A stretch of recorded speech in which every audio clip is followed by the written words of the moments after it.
Good morning.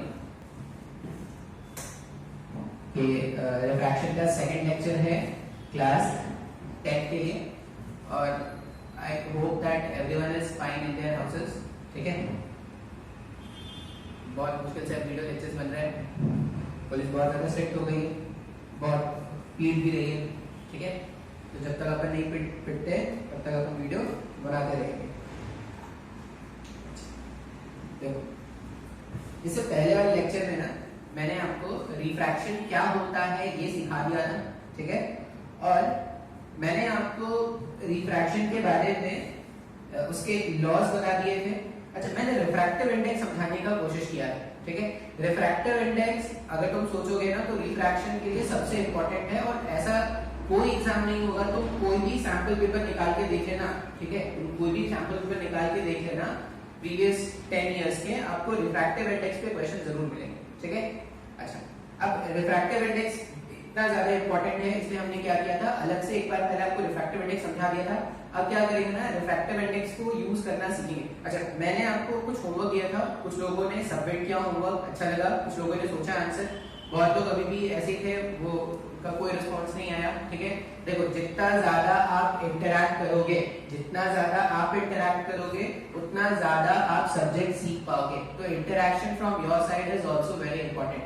ठीक है, if you are not interacting, if you are not watching the videos correctly, means completely if you are not watching the video, then also you will not gain anything. ठीक है, अच्छा, हम क्या बोल रहे हैं ना कि आपको वीडियो लेक्चर्स देखने हैं, वीडियो लेक्चर्स के नोट्स भी बनाने हैं आपको। आप ऐसा मत सोचना कि एक बार क्लासेस रिज्यूम होंगे तो दोबारा से ये सब चैप्टर्स पढ़ लेंगे। दोबारा से ये सब चैप्टर्स हो सकते हैं, नहीं हो सकते हैं, वो डिपेंड करेगा टाइम की अवेलेबिलिटी पे। अगर टाइम अपने को अलाउ करेगा तो हम शायद रिवाइज भी कर देंगे, नहीं तो आप यही समझो यही खुला है फाइनल। बात समझ में आ रहा है क्या? अच्छा, डाउट्स के लिए मैं हमेशा ओपन हूँ, डाउट्स आप कभी भी पूछ सकते हो, व्हाट्सएप के थ्रू, कमेंट के थ्रू, आप कभी भी डाउट पूछ सकते हो। ठीक है, जितने भी डाउट मन में आएंगे वो क्लियर कराना बहुत जरूरी। ठीक है, अच्छा, अब आज के लेक्चर में अपन क्या करेंगे ना, रिफ्रैक्शन को थोड़ा आगे बढ़ाना स्टार्ट करते हैं। तो हमने जहां से एंड किया था ना वहीं से स्टार्ट करते हैं। हमने एंड किया था रिफ्रैक्टिव इंडेक्स से, इसके पहले वाले लेक्चर को हमने एंड किया था रिफ्रैक्टिव इंडेक्स। अच्छा, ये रिफ्रैक्टिव इंडेक्स क्या है? ये रेशियो है। अगर कोई पूछे कि रिफ्रैक्टिव इंडेक्स क्या है तो रेशियो है। किसका ratio? Speed of light in different mediums का जो रेशियो है उसी को हम क्या बोलते हैं? रिफ्रैक्टिव इंडेक्स बोलते हैं। ठीक है, और रिफ्रैक्टिव इंडेक्स हमने डिफाइन कैसे किया था? मान लो ऐसा लिखा है μ/2 अगर लिखा है इसका मतलब होता था refractive index of first medium with respect to second medium. इसको पढ़ते कैसे थे? इसको ऐसा पढ़ते हैं, refractive index of first medium, refractive index of first medium with respect to second medium. पहले मीडियम का रिफ्रैक्टिव इंडेक्स, ठीक है, दूसरे मीडियम के रिस्पेक्ट में, इस तरह से पढ़ते हैं। और इसको कैलकुलेट कैसे करते हैं? इसको कैलकुलेट करने के लिए μ/2 हमने क्या लिखा था? Speed of light. जिसके रिस्पेक्ट में कैलकुलेट करना है उसका स्पीड आपको क्या करना है? न्यूमरेटर में रखना है, और जिसका कैलकुलेट करना है उसको आप क्या करोगे? डिनोमिनेटर में रखोगे। तो स्पीड ऑफ लाइट, ऐसा इसका मतलब होता है speed of light in medium 2 divided by speed of light in medium 1। इस तरह से हम डिफाइन करेंगे ना, μ/2 का मतलब speed of light in medium 2 divided by speed of light in medium 1। ठीक है, अच्छा, अभी अगर ऐसा लिखा है, मान लो अगर ऐसा लिखा है, इसका मतलब क्या है? जी, मैं जब भी जी लिखूंगा इट स्टैंड्स फॉर ग्लास। ठीक है, तो इसका मतलब है refractive index of glass, refractive index of glass with respect to water. ऐसा ही लिखा है ना? अगर ये लिखा है इसका मतलब ये है refractive index of glass with respect to water. अगर सिर्फ ऐसा लिखा है, सिर्फ ऐसा लिखा है, इसका मतलब क्या है? कुछ नहीं लिखा, मतलब वो एयर के रिस्पेक्ट में है क्या? तो इसको या तो आप ये बोलोगे refractive index of glass refractive index of glass with respect to air। या तो आप ये बोलोगे इसको, या इसको हम क्या बोलते हैं, absolute refractive index of glass। बात समझ में आ रही है क्या? ये कुछ टर्म्स आपको क्वेश्चंस में मिलेंगे। अगर लिखा है ऐसा म्यू जी डब्ल्यू, इसका मतलब refractive index of glass with respect to water, और अगर ऐसा लिखा है म्यू जी का मतलब क्या हो जाएगा, refractive index of glass with respect to air. ठीक है, अगर कुछ नहीं लिखा मतलब किसके रिस्पेक्ट में कैलकुलेट करेंगे, एयर के रिस्पेक्ट में। एयर के रिस्पेक्ट में जब किसी भी मीडियम का रिफ्रैक्टिव इंडेक्स कैलकुलेट करते हैं उसको क्या बोलते हैं, एब्सोल्यूट रिफ्रैक्टिव इंडेक्स। ठीक है, अच्छा जब भी क्वेश्चन मान लो लिखा है refractive index of glass is 1.33, मान लो ऐसा लिखा है, अगर रिफ्रैक्टिव इंडेक्स ऑफ ग्लास लिखा है और एक वैल्यू के साथ लिखा हुआ है, ये समझ जाना वो किसके रिस्पेक्ट में, कुछ नहीं मेंशन करना, वो एयर के रिस्पेक्ट में। ये क्वेश्चन सॉल्व करने में आपको हेल्प करेगा। बात समझ में आ रहा है? अच्छा अभी रिफ्रैक्टिव इंडेक्स का ना एक और डेफिनेशन है, डेफिनेशन समझ लो, या इसका एक और कैलकुलेशन है। ठीक है, एक और तरीके से आप रिफ्रैक्टिव इंडेक्स को डिफाइन कर सकते हैं। कैसे? पहला डेफिनेशन तो स्पीड ऑफ लाइट के टर्म्स में डिफाइन कर दिया ना, दूसरा तरीका लिखने का देखेंगे जो हम क्या करेंगे आगे डेरिवेशंस में और क्वेश्चंस में बहुत ज्यादा यूज करेंगे। ठीक है, आपको ध्यान से ये समझना है, मैं फिर से बोल रहा हूं, जब तक आप रिफ्रैक्टिव इंडेक्स नहीं समझोगे आप ये उम्मीद छोड़ देना कि आप आगे के चैप्टर्स आपको समझ में आएंगे। मान लो ऐसा लिखा है refractive index of glass with respect to water. अच्छा डेफिनेशन वाइज इसको ऐसा लिख सकते हैं ना, speed of light in water divided by speed of light in glass।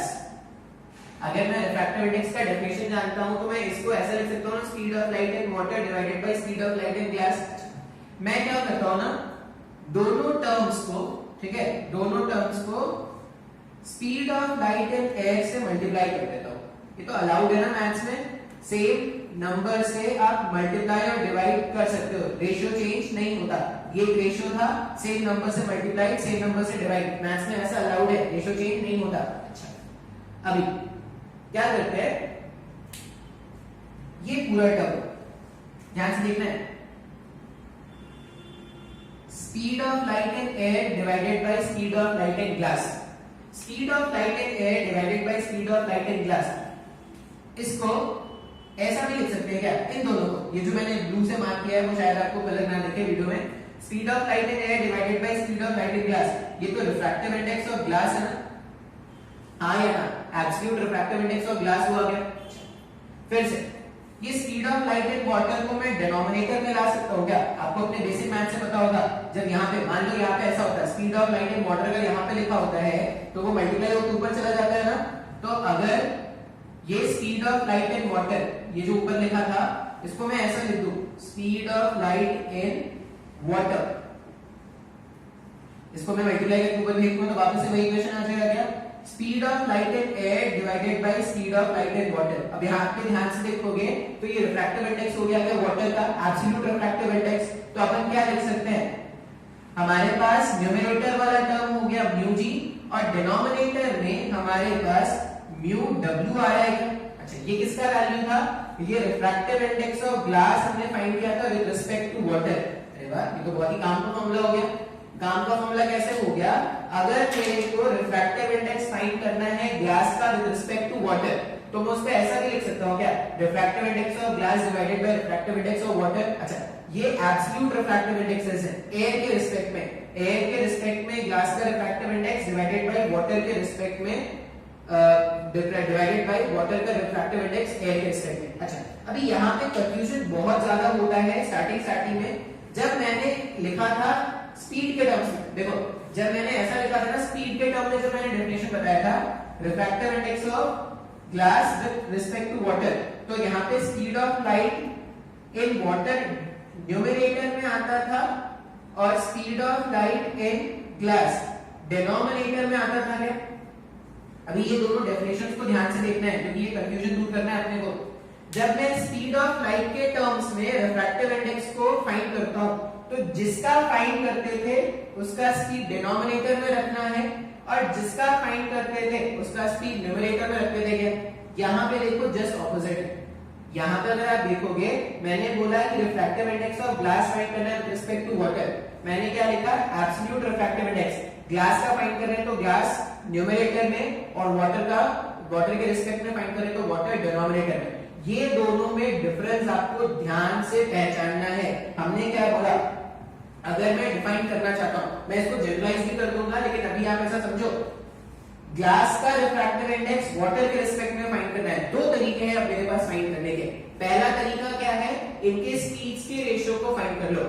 अगर आप इनके स्पीड्स के रेशियो को फाइंड कर लोगे तो जिसका फाइंड करते हैं उसका स्पीड डिनोमिनेटर में, जिसके रिस्पेक्ट में फाइंड करते हैं उसका स्पीड न्यूमरेटर में।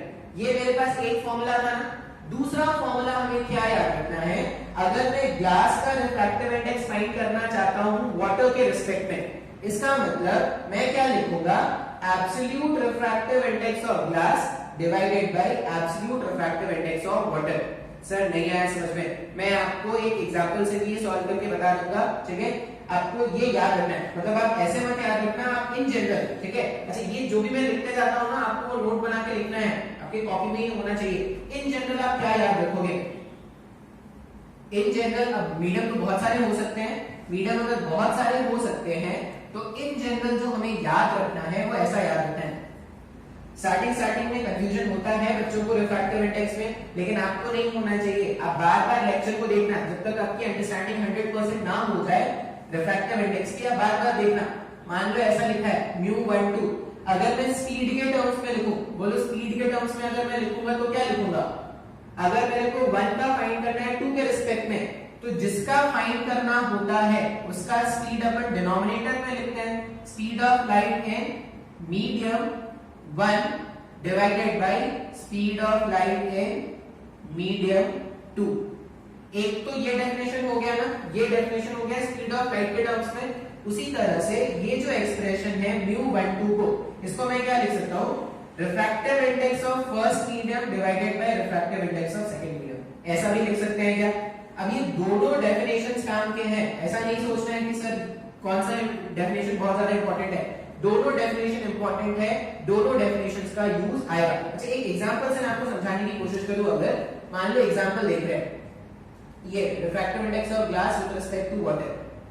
अच्छा अगर मैं स्पीड ऑफ लाइट के टर्म्स में लिखूं तो यहां पे क्या होगा, speed of light in glass, speed of light in glass, मैं सीधा वैल्यू लिख देता हूं।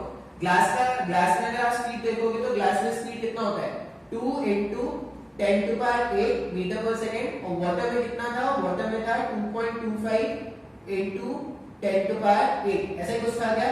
10 to power 8 और 10 to power 8 अगर मैं कैंसिल आउट कर दूं तो 1.25 आएगा क्या रिफ्रैक्टिव इंडेक्स, बात समझ में आ रहा है। अच्छा अभी मैं इसको अगर दूसरे तरीके से फाइंड करूं ना, refractive index of glass with respect to water, तो क्या लिखेंगे, absolute refractive index of glass divided by absolute refractive index of water. अच्छा अभी ग्लास का मेरे को रिफ्रैक्टिव इंडेक्स लिखना है एयर के रिस्पेक्ट में, तो जब मैं एयर के रिस्पेक्ट में लिखूंगा, ध्यान से देखना, जब मैं एयर के रिस्पेक्ट में लिखूंगा तो यहाँ पे क्या होगा, speed of light in air होगा ना, यहाँ पे ऐसा होगा क्या, speed of light in air, next line में लिख देता हूं, यहाँ पे आएगा नहीं,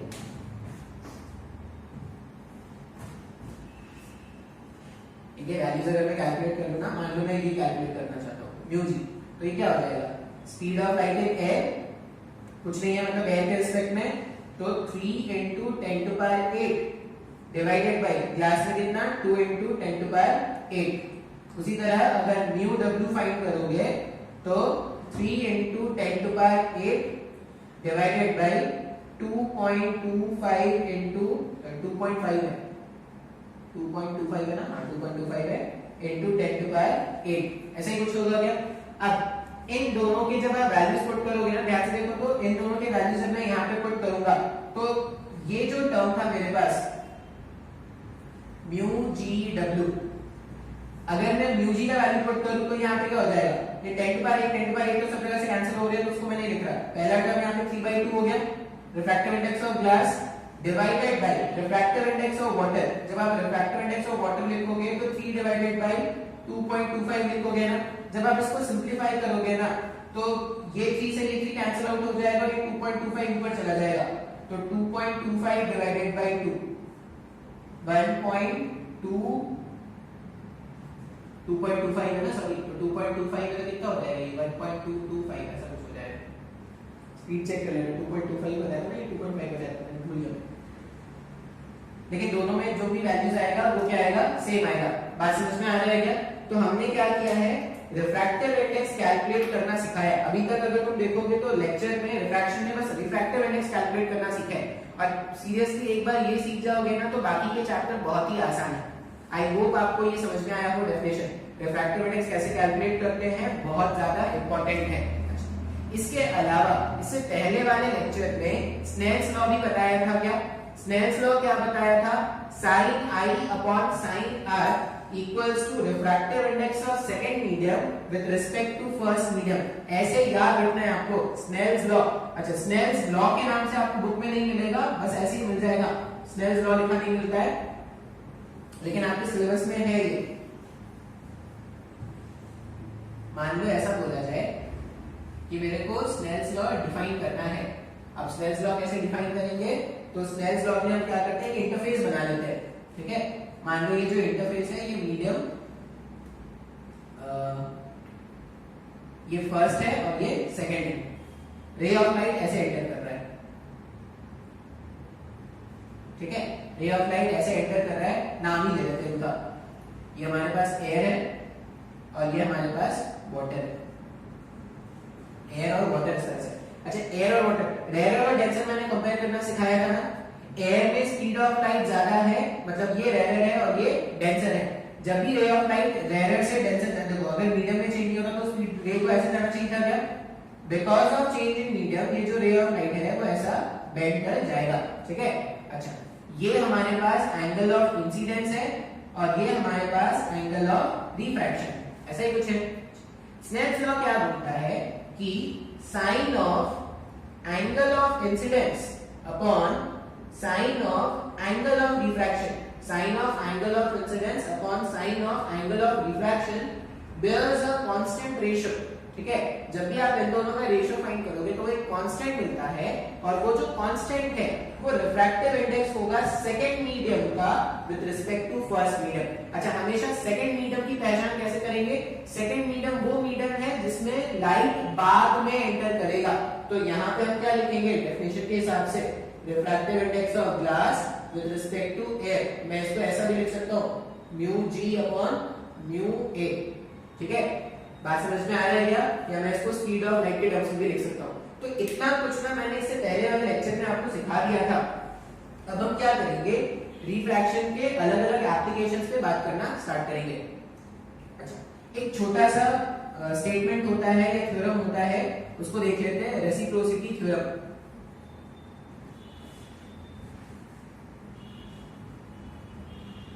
रेसिप्रोसिटी थ्योरम ध्यान से देखते हैं, रेसिप्रोसिटी थ्योरम क्या है।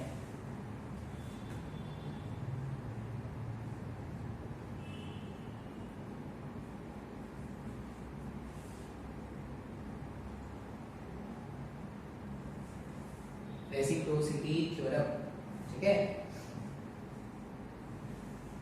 ठीक है, मान लो ये एयर है और ये वाटर है, एयर वाटर का इंटरफेस है, रे ऑफ लाइट ऐसे आया था, यहाँ पे हिट करता, जहाँ पे हिट करता वहां पे मैंने क्या कर दिया है, नॉर्मल ड्रॉ कर दिया है। अब अगर मीडियम चेंज नहीं होता तो रे ऑफ लाइट ऐसा जाता, रेयर से डेंसर जा रहे हैं, रे ऑफ लाइट ऐसा बेंड कर जाएगा। अभी वाटर में क्या करते हैं ना, अच्छा, एरोस बनाने बहुत ज्यादा इंपॉर्टेंट है। आप अगर एरोस नहीं बना रहे हो तो वो डायग्राम इनकम्प्लीट है। आप याद रखना, जब भी थ्रू आउट द जब भी लाइट पढ़ रहे हो ना, आपको एरो की बहुत ज्यादा इंपॉर्टेंस है। क्या करते हैं, ये ऐसा डायग्राम था, क्या करते हैं ना, बॉटम पर यहाँ पे पानी के अंदर में एक मिरर प्लेस कर देते हैं ऐसा,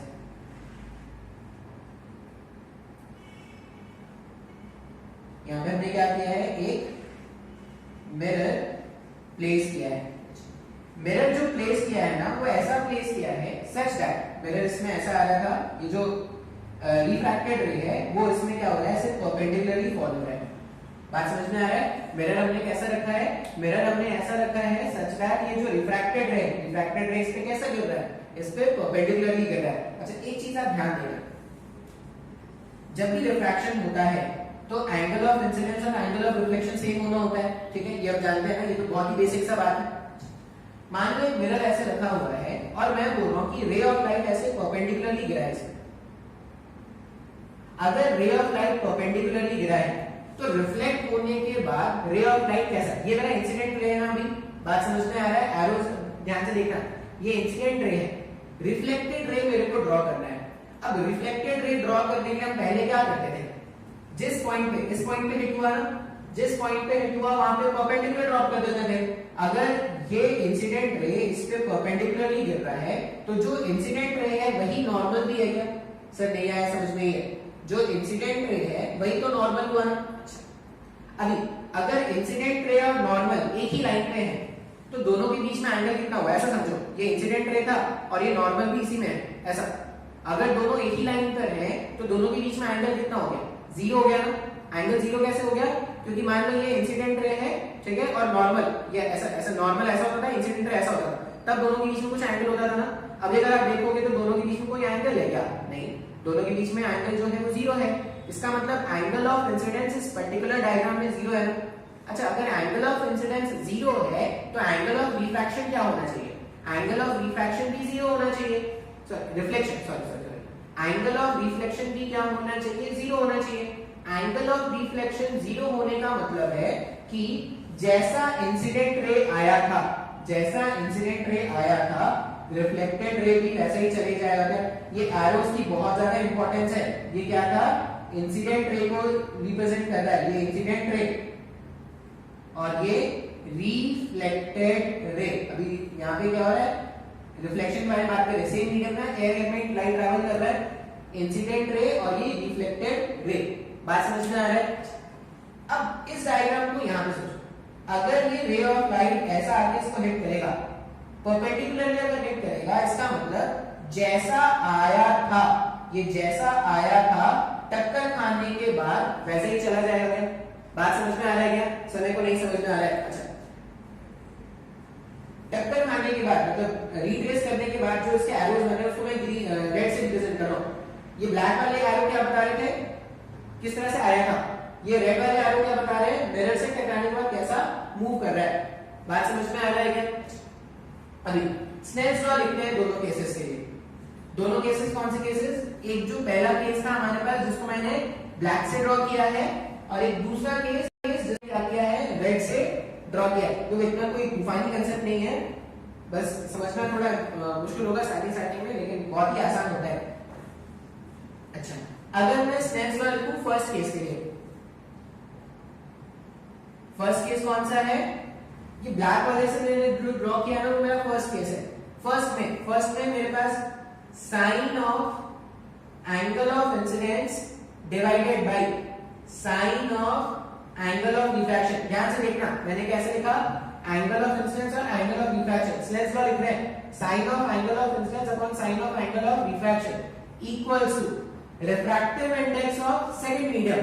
ब्लैक वाले केस के लिए refractive index second medium water होता है।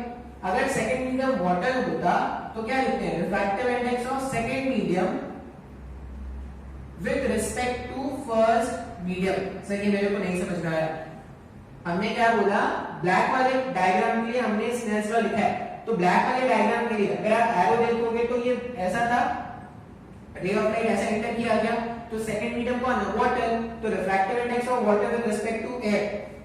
अभी मैंने ऐसा लिखना सिखाया था। फिर अगर मैं रेड वाले के लिए बात करूं ना तो ध्यान से देखो, रेड वाले में क्या हो गया, रे ऑफ लाइट यहां से आ गया, अब ये एंगल ऑफ इंसिडेंस हो गया क्या रेड वाले डायग्राम के लिए। रेड वाले डायग्राम में यहां से यहां से जा रहे हैं तो ये एंगल ऑफ इंसिडेंस है, और अब ये एंगल ऑफ रिफ्रैक्शन हो जाएगा ना। तो जब मैं रेड वाले के लिए स्नेल्स लॉ लिखूंगा सेकंड केस, अगर मैं रेड वाले के लिए लिखूंगा स्नेल्स लॉ, तो angle of refraction, angle of incidence कितना है, r हमारा एंगल ऑफ इंसिडेंस है, तो sine of r divided by sine of r divided, इसको तो ऐसा भी लिख सकते हैं, ऐसा लिख दो तो भाई ये रिफ्रैक्टिव इंडेक्स ऑफ वाटर है विद रिस्पेक्ट टू एयर, ठीक है। Sine of R divided by sine of I, sine of R divided by sine of I, ये क्या होगा? अब सेकंड मीडियम कौन है? अब एयर सेकंड मीडियम है क्या, और वाटर मेरा फर्स्ट मीडियम हो गया, तो इसके लिए स्नेल्स लॉ कैसे लिखेंगे? Refractive index of air with respect to water, या मैं इसको ऐसा भी लिख सकता हूं ना, refractive index of air with respect to water. Sir मेरे को कुछ भी नहीं समझ में आया, इसलिए मैंने कुछ नहीं लिखा है, मैंने सिर्फ स्नेल्स लॉ लिखा है। अगर आपको स्नेल्स लॉ समझ में आ गया होगा तो दोनों इक्वेशंस को समझने में आपको कोई प्रॉब्लम नहीं आएगा। मान लो ये इक्वेशन 1 है और ये इक्वेशन 2 है, बात समझ में आ रहा है? अभी ये जो डायग्राम था, डायग्राम का नाम हो गया है, तो मैं डायग्राम रिमूव कर रहा हूं। आप डायग्राम नोट कर लेना, स्क्रीन को पॉज करके डायग्राम आप नोट कर लेना। अब अगर आप इक्वेशन 1 और इक्वेशन 2 देखो इक्वेशन 1 का लेफ्ट हैंड साइड और इक्वेशन 2 का लेफ्ट हैंड साइड, इसको रेसिप्रोकेट कर सकते हैं क्या? अगर इस तरफ रेसिप्रोकेशन होगा तो इधर भी रेसिप्रोकेशन करना चाहिए। मैं इक्वेशन 2 को रेसिप्रोकेट कर रहा हूं, अगर मैं रेसिप्रोकेट कर दूं तो क्या हो जाएगा? Sine of I upon sine of R, sine of I upon sine of R equals to mu W upon mu A, mu W upon mu A. इसका जब मैं रेसिप्रोकेशन करूंगा तो 1 अपॉन म्यू ए डब्ल्यू, ये मैंने reciprocate करके equation 3 बना लिया। अभी इक्वेशन 1 और इक्वेशन 3 को ध्यान से देखो। इक्वेशन 1 और इक्वेशन 3 के एलएचएस इक्वल है, अगर इनके एलएचएस इक्वल है मतलब क्या है? बाकी सारे टर्म्स भी इक्वल होने चाहिए। तो अगर ये टर्म से ये टर्म इक्वल है, ठीक है, और देखो ये म्यू डब्ल्यू म्यू ए, ये भी म्यू डब्ल्यू म्यू ए, इसका मतलब ये जो आरएचएस वाले टर्म है वो भी इक्वल होंगे क्या?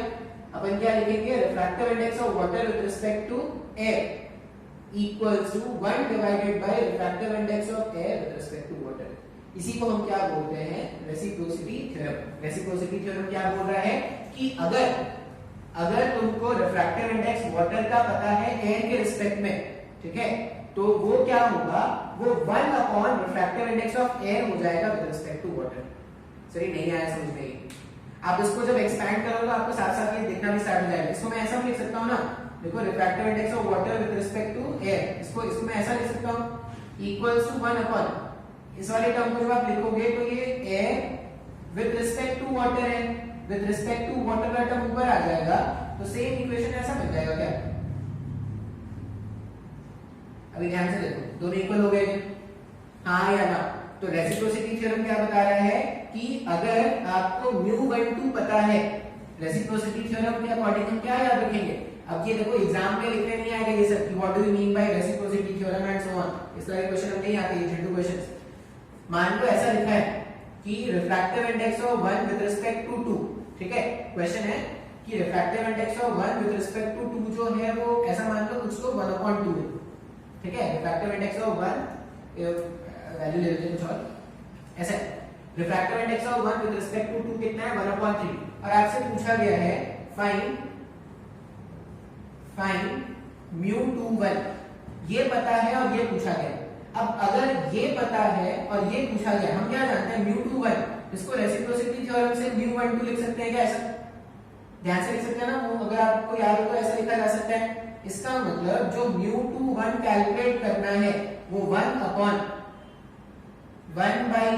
तो जब आप इसको सॉल्व करोगे तो μ21 का वैल्यू 3 आ जाएगा क्या?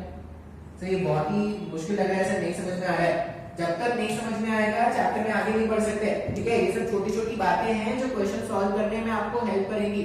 हमने क्या बोला? रेसिप्रोसिटी थ्योरम हमको जानना है। रेसिप्रोसिटी थ्योरम क्या है? अगर μ12 मेरे को पता है तो मैं μ21 निकाल सकता हूँ। किस रिलेशन से? μ12 इक्वल्स टू 1/μ21। बात समझ में आया है? देखो जो मैंने डेरिवेशन बताया है, डेरिवेशन ये जो डायग्राम से मैंने समझाया है उसकी कोई इंपॉर्टेंस नहीं है, आपको बस ये रिजल्ट याद रखना है। रेसिप्रोसिटी थ्योरम का आपको क्या करना है? ये रिजल्ट जो है वो आपको याद रखना है। आसान है क्या? तो देखो मेरे को जितना रिफ्रैक्टिव इंडेक्स समझाना था मैंने समझा दिया है। अब अपन क्या करेंगे? इसके एप्लीकेशन देखने स्टार्ट करेंगे। सबसे पहला एप्लीकेशन जो हम देखेंगे यहाँ पे, देखो फिर से मैं बोल रहा हूँ, जब तक आपको रिफ्रैक्टिव इंडेक्स नहीं समझ में आएगा आप चैप्टर में आगे नहीं बढ़ सकते, आपको चैप्टर आगे अच्छे से नहीं समझ में आएगा। तो जब तक रिफ्रैक्टिव इंडेक्स नहीं समझ में आएगा बार बार रिपीट करके रिफ्रैक्टिव इंडेक्स समझो, ठीक है। नेक्स्ट हम क्या देखते हैं, refraction through a glass slab, ठीक है, अलग सा टॉपिक है, टॉपिक लिखेंगे refraction through a glass slab, बहुत ही इंपॉर्टेंट होता है। अभी तुम्हारे जो एग्जाम्स होते हैं एनटीएससी के एग्जाम्स में बहुत ज्यादा इंपॉर्टेंट है, जेई में इसके क्वेश्चन पूछे जाते हैं, रिफ्रैक्शन थ्रू ग्लास स्लैब से, मल्टीपल ग्लास स्लैब्स होते हैं उनसे भी क्वेश्चन पूछे जाते हैं। हम शायद का डिटेल में नहीं बता पाएंगे आपको अभी, ठीक है, जितना जेई में रिक्वायर्ड होता है, लेकिन फिर भी एक बेसिक आइडिया तुम्हारे पास होगा। और इसमें क्वेश्चन जो आएंगे तुम्हारे स्कूल के एग्जाम में भी क्वेश्चन आएंगे, तो आपको ध्यान से समझना है। अब ग्लास स्लैब का मतलब क्या तुमने देखा भी होगा, ग्लास स्लैब मतलब एक स्लैब लेना है, स्लैब मतलब वो इस तरह का रेक्टेंगुलर पीस जो ग्लास से बना हुआ है, ठीक है। अब अलग से क्यों पढ़ रहे हैं वो ध्यान से देखते हैं। मान लो ये ऐसा एक ग्लास का स्लैब है, अच्छा मैं डायग्राम बनाऊंगा, अच्छा डायग्राम आपको ही बनाना है, ठीक है, गरीबों वाला डायग्राम आपको नहीं बनाना है, अच्छा डायग्राम होना चाहिए। ये हमने क्या बोला, ये हमारे पास एक ग्लास स्लैब है, इसका थिकनेस भी हमको पता है, एक ग्लास स्लैब का थिकनेस कितना है, स्मॉल टी, ठीक है। पहले तो डायग्राम देख लेते हैं कि होगा क्या। यहां पे एयर है, यहां पर ग्लास है और वापस से यहां पर एयर आ गया, ऐसा ही है ना। मान लो एक रे ऑफ लाइट ऐसे आया, एक रे ऑफ लाइट ऐसे इंसिडेंट हुआ है, अगर ये रे ऑफ लाइट, इसको थोड़ा और बेंड करा देते हैं ज्यादा अच्छा पता चलेगा। अगर ये ग्लास स्लैब नहीं होता, अगर ये ग्लास स्लैब नहीं होता तो ये जो इंसिडेंट, अब इसको हम क्या बोलेंगे, ये हमारा इंसिडेंट रे है, ये ग्लास स्लैब नहीं होता तो रे ऑफ लाइट कुछ ऐसा चला जाता क्या, अगर ग्लास स्लैब नहीं होता तो रे ऑफ लाइट जैसा जाता वैसे ही चला जाता, ठीक है। तो मैंने उसको ऐसा बना दिया, लेकिन because of this glass slab यहां से यहां तक लाइट के पाथ पे कोई डिविएशन नहीं आया। इस वाले पॉइंट पर मान लो ये जो पॉइंट है वो पॉइंट 1 है, पॉइंट 1 के बारे में अगर मैं बात करूं तो पॉइंट 1 में एयर और ग्लास ये मीडियम चेंज हो रहा है, अगर मीडियम चेंज हो रहा है तो रिफ्रैक्शन होगा ना। अब रिफ्रैक्शन होगा, रिफ्रैक्शन के बाद रे कैसे बेंड करेगा वो जानने के लिए सबसे पहले तो हमको नॉर्मल ड्रॉ करना है। नॉर्मल जहां पे भी हमको रिफ्रैक्शन चेक करना था वहां पे एक परपेंडिकुलर ड्रॉ कर दिया ऐसे,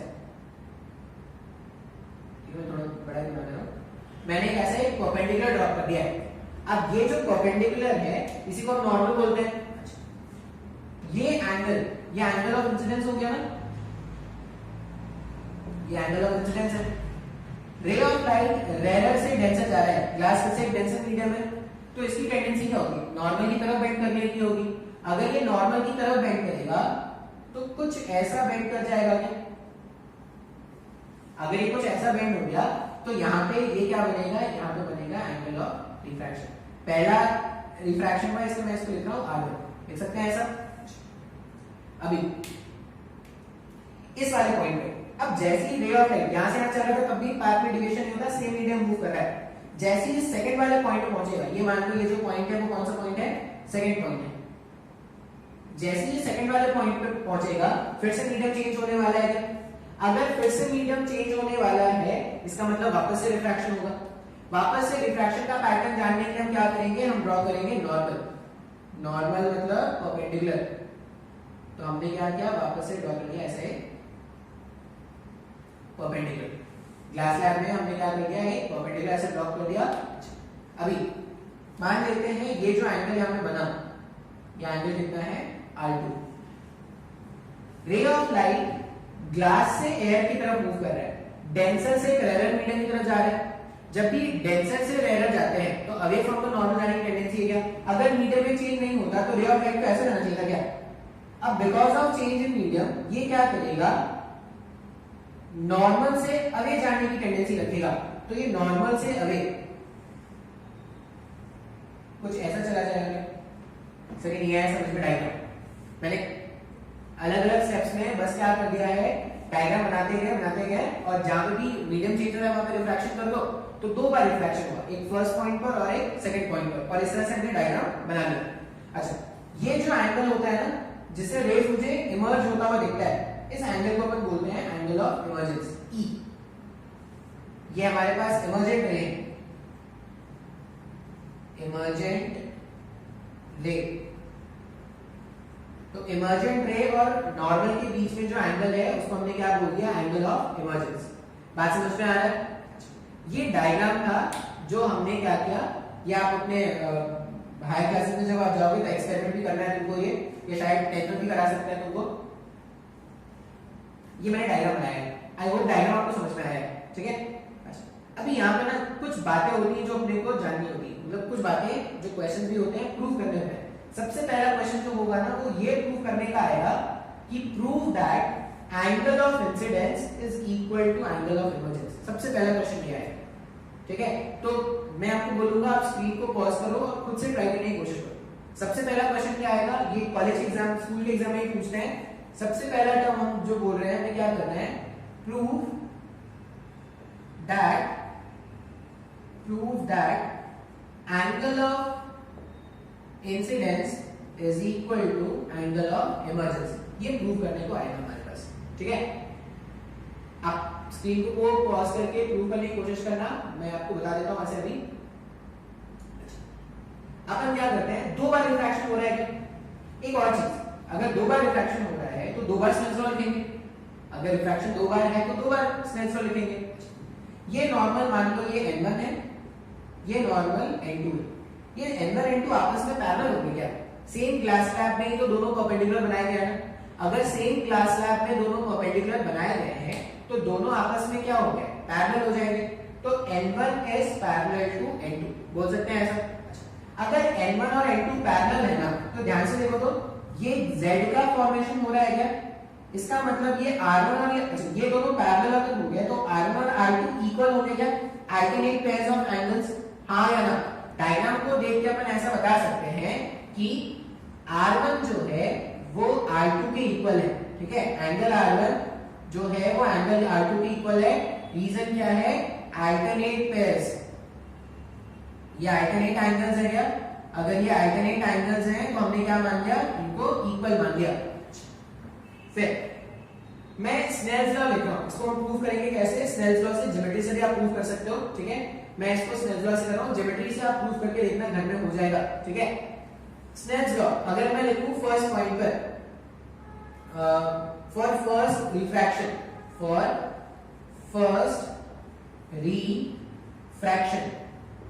पहले रिफ्रैक्शन के लिए अगर मैं स्नेल्स लॉ लिखूं तो अपन क्या लिखेंगे, sine I upon sine R1 equals refractive index of second medium, glass हमारा सेकंड मीडियम है क्या, refractive index of second medium with respect to first medium. ये हमने क्या लिखा, स्नेल्स लॉ लिखा है फॉर फर्स्ट रिफ्रैक्शन, ठीक है। डायग्राम पहले देते हैं, डायग्राम में रब कर रहे हैं, ऊपर वाले टर्म्स को जो पहले आपने लिख लिया होगा उसको हटा देते हैं। Sine of I upon sine of R1 लिखा पहले रिफ्रैक्शन से, for second refraction,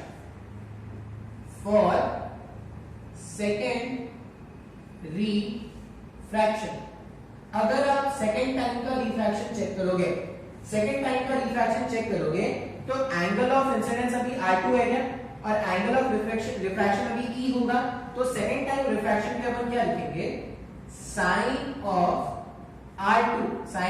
R2 divided by sine of angle of emergence equals second medium, refractive index of second medium लिखना है ना। सेकंड वाले रिफ्रैक्शन में सेकंड मीडियम एयर है और फर्स्ट मीडियम ग्लास होगा ना, तो यहां पे अपन क्या लिखेंगे, refractive index of air with respect to glass. ये इक्वेशन 1 है, ये इक्वेशन 2 है।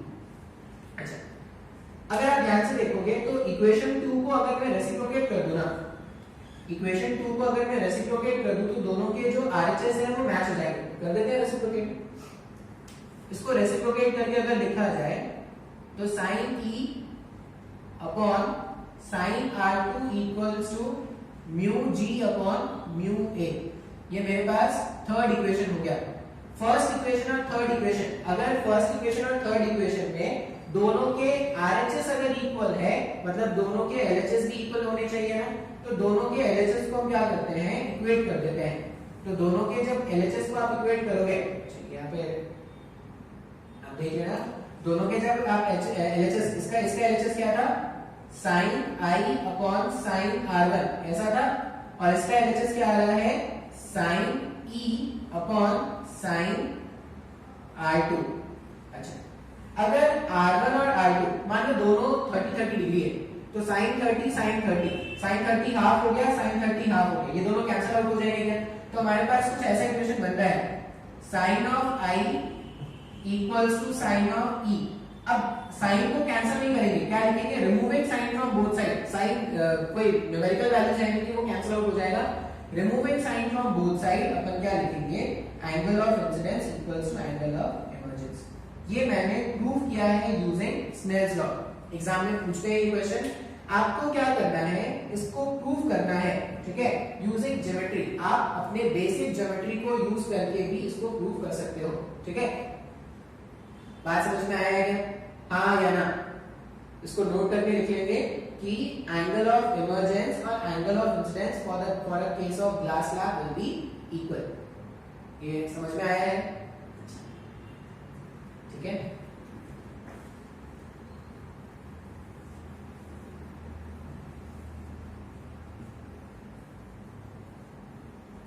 नेक्स्ट वर्ड जो यहां पर हम सीखेंगे इसी डायग्राम में, वो क्या है, लैटरल शिफ्ट।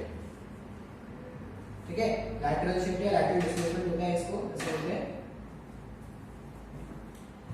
देखो, रे को ऐसे जाना चाहिए था, लेकिन जब वो बाहर आया, ग्लास स्लैब से बाहर आया, तो ऐसा कुछ हो गया क्या?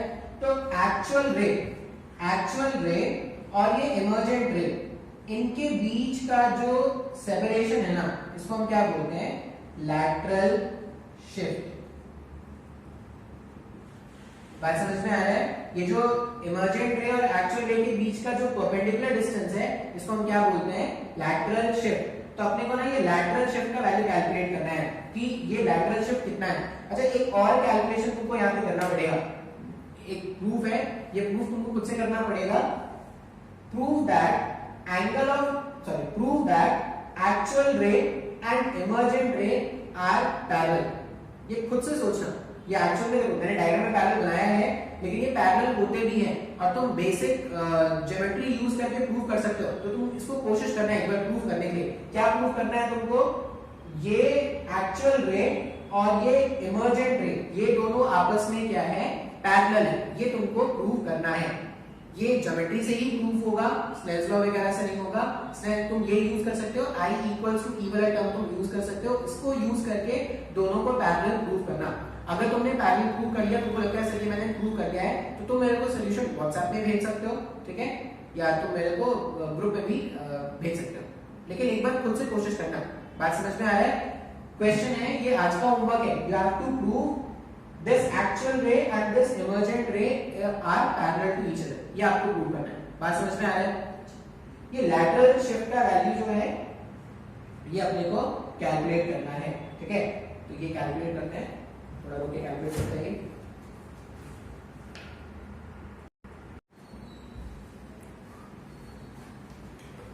ठीक है, तो lateral shift फाइंड करते हैं। अच्छा, ये जो डेरिवेशन है ना, वो तुम्हारे स्कूल के सिलेबस के नहीं, ठीक है, तो स्कूल के सिलेबस के नहीं है। आप सोच सकते हो कि एमपीएससी के लिए है या हाई क्लासेस के लिए, ऐसा समझो, लेकिन क्वेश्चन आते हैं। मतलब अगर तुम कोई भी कॉम्पिटिटिव एग्जाम्स दोगे ना, लैटरल शिफ्ट पे क्वेश्चन होते हैं, इसलिए मैं आपको ये बता रहा हूँ। डेरिवेशन तुम चाहो तो याद रख सकते हो, नहीं तो तुमको सिर्फ फाइनल फॉर्मूला से मतलब, ठीक है। अच्छा, जो मेरे काम के नहीं है ना, मतलब जो फालतू से कॉम्प्लिकेट कर रहे हैं उनको हटा देना। इमर्जेंट रे, लैटरल शिफ्ट होता क्या है ये मैं जानता हूँ, ठीक है, तो इसको हटा देते हैं। क्या करते हैं, लैटरल शिफ्ट कैलकुलेट करें। लैटरल शिफ्ट मतलब ये जो डिस्टेंस है, परपेंडिकुलर डिस्टेंस, ये तो कैलकुलेट करना है। अगर मैं बोल रहा हूँ ये परपेंडिकुलर डिस्टेंस है, मतलब ये क्या है, ये 90 डिग्री, ठीक है। फिर ये ग्लास स्लैब के थिकनेस के टर्म्स में आएगा T।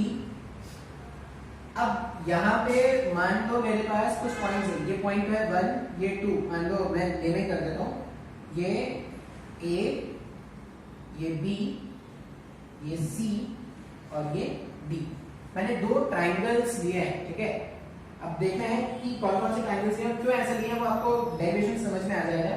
अगर मैं लिखूं, अच्छा तुमको साइन थीटा कॉस थीटा ये सब समझ में आ गया होगा शायद, तुमने अपने बेसिक ट्रिग्नोमेट्री में साइन थीटा का मतलब क्या है, कॉस थीटा का मतलब क्या है, टैन थीटा क्या है, ये सब तुमको कैलकुलेट करना अगर आता है तो ही आगे डेरिवेशन समझ में आएगा, ठीक है।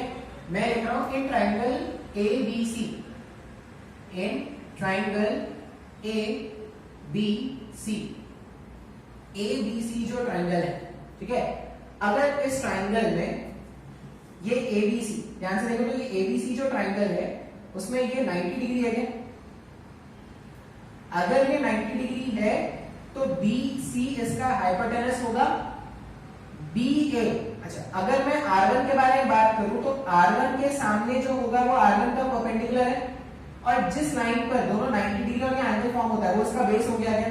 तो मैं यहाँ पे क्या लिख रहा हूं, मुझे ये चाहिए, अच्छा यहां से यहां A से B, देखो थिकनेस हो गया ना ग्लास स्लैब का, तो मैं ये जो ट्राइंगल है ना ABC, इसमें लिख रहा हूं cos R1, ठीक है। ये जो ट्राइंगल है उसमें मैं क्या लिख रहा हूं, cos R1। बेसिक डेफिनेशन आपको cos tan sin के पता होंगे, तभी आप ये फाइंड कर पाओगे।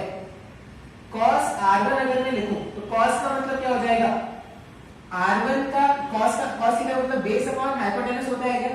तो R1 का बेस कौन सा है, BA। याद रखना ये R1 का परपेंडिकुलर कौन था, AC। R1 के लिए परपेंडिकुलर है AC, जो एंगल के ऑपोजिट होता है वो उसका परपेंडिकुलर होता है, और जिस लाइन पे 90 डिग्री और ये एंगल दोनों फॉर्म है वो उसका बेस हो गया ना। तो R1 का बेस क्या है, R1 का बेस cos R1 अगर मैं लिखूं तो बेस अपॉन हाइपोटेनस, बेस हमारे पास क्या है, बेस हमारे पास BA है और हाइपोटेनस हमारे पास क्या है, BC। बात समझ में आ रहा है? यहां से ये जो cos R1 है, BA का मतलब क्या था, BA का हमारे पास T है डिवाइडेड बाय BC।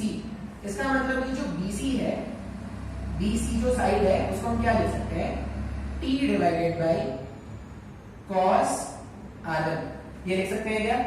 हमने क्या लिख दिया, B से C का जो साइड लेंथ है वो मैंने फाइंड कर लिया, वो डिवाइडेड, वो कितना आ रहा है, T divided by cos R1। T क्या था हमारे पास, T हमारे पास थिकनेस ऑफ ग्लास स्लैब है, R1 हमारा पहले रिफ्रैक्शन के बाद जो रिफ्रैक्शन एंगल बना था वो हमारे पास R1 है, ठीक है।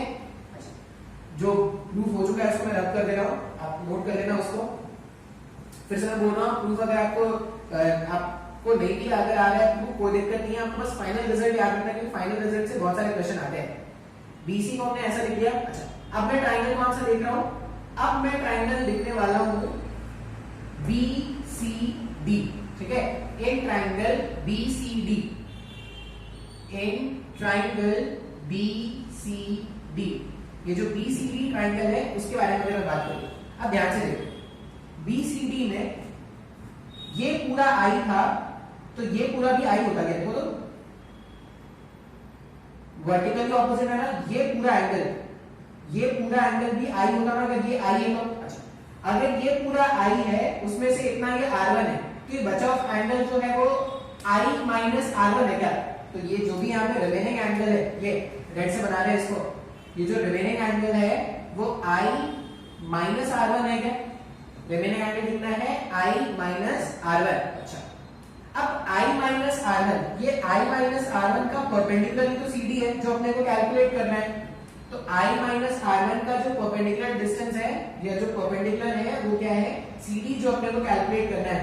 तो परपेंडिकुलर कैलकुलेट कैसे करेंगे, हम क्या लिखते हैं, sine of I minus R1 लिख सकते हैं ना ऐसा, sine of I minus R1 equals, अच्छा साइन थीटा क्या होता था, साइन थीटा होता है परपेंडिकुलर डिवाइडेड बाय हाइपोटेनस। तो परपेंडिकुलर कितना है, परपेंडिकुलर यहाँ पे CD हो जाएगा और हाइपोटेनस का वैल्यू BC है क्या? इसका मतलब अगर मुझे C से D का लेंथ कैलकुलेट करना है तो BC times of sine I minus R1 लिख सकते हैं। BC वैल्यू क्या है, T अपॉन cos R1 है क्या?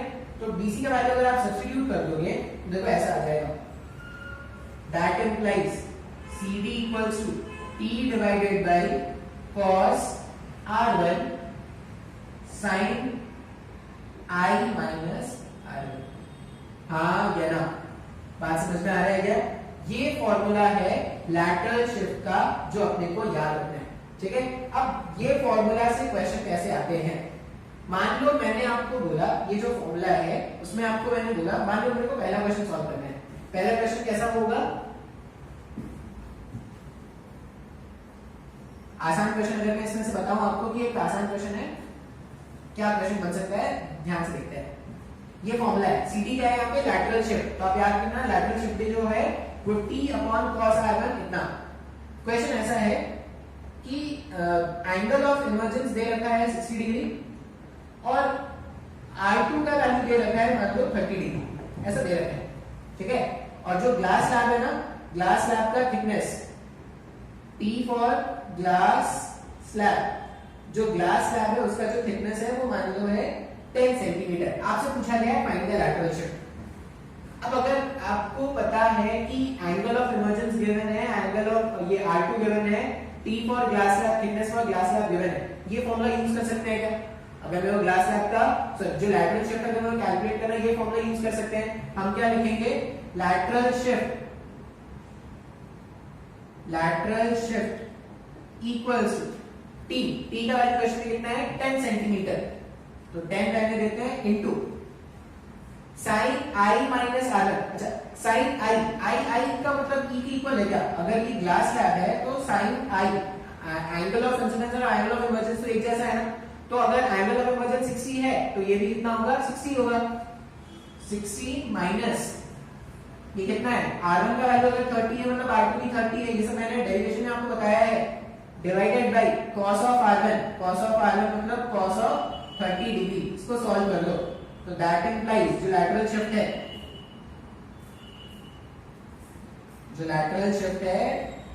लैटरल शिफ्ट वो देखो कितना आ रहा है 10 इंटू साइन 60 माइनस 30, ये साइन 30 बन गया ना, साइन 30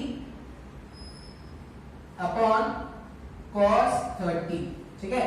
साइन 30 अपॉन cos 30 सबके वैल्यूज अगर आप पुट कर दोगे ना तो ये tan 30 हो गया क्या, tan 30 1/√3 होता है। अगर ये 1/√3 होता है तो 10/√3 सेंटीमीटर का शिफ्ट जनरेट हो रहा है। सर नहीं आया समझ में, ये बात समझ में आ रहा है क्या? एक और चीज ध्यान से देखिए, अगर थिकनेस ऑफ ग्लास स्लैब ज्यादा होगा तो लैटरल शिफ्ट भी ज्यादा होगा ना। तो ये क्वेश्चन, ऐसा क्वेश्चन बहुत बार पूछा गया है कि अगर मैंने ग्लास स्लैब के थिकनेस को इंक्रीज कर दिया, अगर ग्लास स्लैब के थिकनेस को इंक्रीज कर दोगे तो जो लैटरल शिफ्ट है वही बढ़ता जाएगा क्या? तो क्वेश्चन कैसा पूछा गया था, क्वेश्चन ऐसा पूछा गया है कि मान लो एक ग्लास स्लैब है, ठीक है, मान लो एक ग्लास स्लैब है। अच्छा ये कैसा रिलेशन है, डायरेक्ट रिलेशन है ना। मान लो ये ग्लास स्लैब है और इसमें जो थिकनेस, इसने जो लैटरल शिफ्ट प्रोड्यूस किया था, वो मान लो उसने प्रोड्यूस किया था 2 सेंटीमीटर का, ठीक है, 2 सेंटीमीटर का लैटरल शिफ्ट इसने प्रोड्यूस किया था। क्या करते हैं, इसके ऊपर एक सिमेट्रिक ग्लास स्लैब और प्लेस कर देते हैं, तो अब जो नया लैटरल शिफ्ट होगा वो कितना होगा, अब जो नया लैटरल शिफ्ट है वो क्या हो जाएगा, पहले थिकनेस अगर इतना था तो 2 सेंटीमीटर हो रहा था, अब थिकनेस डबल हो गया ना, थिकनेस डबल हो गया तो जो लैटरल शिफ्ट होगा वो भी डबल हो जाएगा। तो पहले अगर 2 था तो 4 हो जाएगा। अच्छा मान लो ऐसा, वो और भी और क्या क्वेश्चन क्या पूछ सकते हैं कि मान लो जो ग्लास स्लैब है उसकी थिकनेस को आधा कर दिया गया है, अगर आप थिकनेस को आधा कर दोगे तो लैटरल शिफ्ट भी क्या हो जाएगा, आधा हो जाएगा। Keeping angle of incidence and keeping the angle of incidence same, अगर आपने लैटरल शिफ्ट को चेंज किया तो जैसा आप चेंज करोगे वैसा तुमको सॉरी अगर आप keeping the angle of incidence same, अगर आप थिकनेस को चेंज करोगे तो उसके अकॉर्डिंग लैटरल शिफ्ट भी चेंज हो जाएगा। तो ये कुछ क्वेश्चन है, आपको बस ये फॉर्मूला याद रखना है, डेरिवेशन आप नहीं भी याद रखोगे कोई फर्क नहीं पड़ता, ये फॉर्मूला जरूर याद रखना, ठीक है। आपके केस में अभी के लिए क्या करना, ये फॉर्मूला याद रखना, क्योंकि इसमें बेस एनटीएससी वाले एग्जाम्स में जो अलग-अलग कॉम्पिटिटिव एग्जाम्स होते हैं, ओलंपियाड वगैरह, उसमें ऐसे क्वेश्चन आते हैं। बात समझ में आ रहा है? तो ये हमने कैलकुलेट किया लैटरल शिफ्ट। अच्छा तुमको एक कैलकुलेशन खुद से करना है यहाँ पे।